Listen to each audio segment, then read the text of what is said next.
લોકો મને ઘણીવાર એવું પૂછતા હોય કે સંકેતભાઈ તમે કેન્ટન ફેર જઈને આવ્યા, તમારે કેટલો ખર્ચો થયો? હું તમને ટોટલ મારો કેટલો ખર્ચો થયો ને એ જણાવી દઉં. મારે અહીંયાથી વિઝાના થયા હતા 11,000 રૂપિયા. પછી સુરતથી ચાઇનાની રિટર્ન ફ્લાઇટના 42,500 થયા હતા ગોંઝાવ સિટીની. પછી મારે હોટલ 21 દિવસ રોકાણો હતો, એના 20,000 રૂપિયા થયા હતા. અને તમે 2 જણા આવો તો ડિવાઈડ બાય 2 કરી નાખવાના. અને હું મારું જમવાનું બધું જ અહીંયાથી લઈને ગયો હતો. એને મારે ખર્ચો થયો તો અરાઉન્ડ 10,000 જેવો રેડી ટુ ઇટ ફૂડ લઈને ગયો હતો. બાકી ત્યાં તમને બનાવતા આવડતું હોય તો મને કહેજો, હું તમને એક હોટલ કહીશ ત્યાં તમે બનાવી પણ શકો છો. તમારે અને બધી વસ્તુ ત્યાં મળી જ રહી છે. ત્યાં શાકભાજી, ફ્રૂટ બધી વસ્તુ સારી આવે, A1 ક્વોલિટીની મળી રહી તમને. પછી બીજું કે મારો ટ્રાન્સપોર્ટનો ત્યાં મારો અંદર હું ફરેલો છું એનો 6,500 જેવો ખર્ચો થયો હતો. અને બીજો કંઈ ખર્ચો, બાકી હું કેન્ટન ટાવર ઉપર 400 ફૂટ ઉપર 400 ફૂટ 400 મીટર સુધી ઉપર ગયો હતો.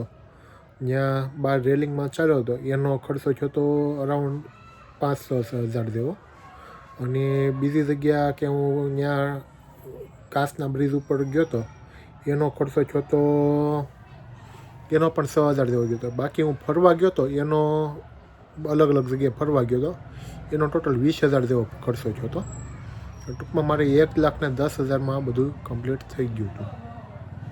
અને માનો કે તમારે જે ફેઝમાં જવું હોય એ ફેઝમાં પણ તમે જઈ શકો છો. માનો કે એમાં કેન્ટન ફેરમાં 3 ફેઝ હોય છે, 1, 2 ને 3. માનો કે તમારે જે વસ્તુને લગતો ફેઝ કામ ન હોય એમાં 5 દિવસ જવું હોય તો એમાં પણ જઈ શકો છો. અને બધાય ફેઝ વચ્ચે 3-3 દિવસનો ગેપ હોય છે.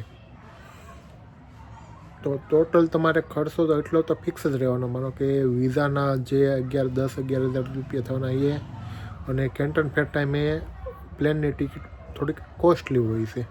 બાકી તો 30,000માં તમારે રિટર્ન થઈ જાય. અને કેન્ટન ફેર ટાઈમે તમારે અરાઉન્ડ 40,000 થી 50,000 રૂપિયા રિટર્નના ગણીને ચાલવાના.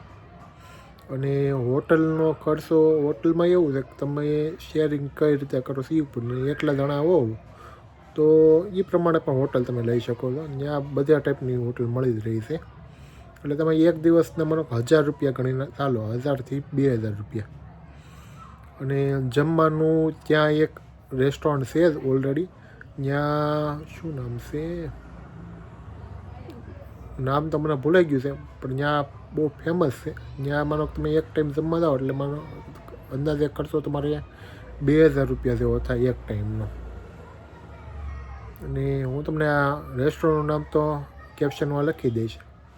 બીજું કે ત્યાં તમારે છે ને ગમે ત્યાં ફરો ને તમારે સસ્તામાં તો મેટ્રો બહુ સસ્તી પડશે, અને ગમે ત્યાં જવું તો મેટ્રો બેસ્ટ ઓપ્શન છે ત્યાંનો. બીજું કે તમારે એરપોર્ટથી તમારે હોટલે જાઓ ત્યારે તમારે એક બાબતનું ધ્યાન રાખવાનું કે તમને ત્યાં ટેક્સીવાળા છે ને એ તમને ત્યાં છેતરી ન જાય.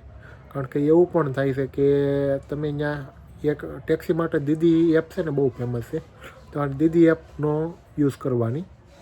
દીદી એપમાં બુકિંગ કરાવશો ને તો તમને બેસ્ટ પ્રાઇસ મળશે. અને મેં ત્યાં સિમ માટે ઓલી સિમનો યુઝ કરેલો હતો, મહિનાનો પ્લાન કરાવેલો હતો. એનો અંદાજે ખર્ચો 1,200 કા 1,800 જેવો ખર્ચો થયો હતો.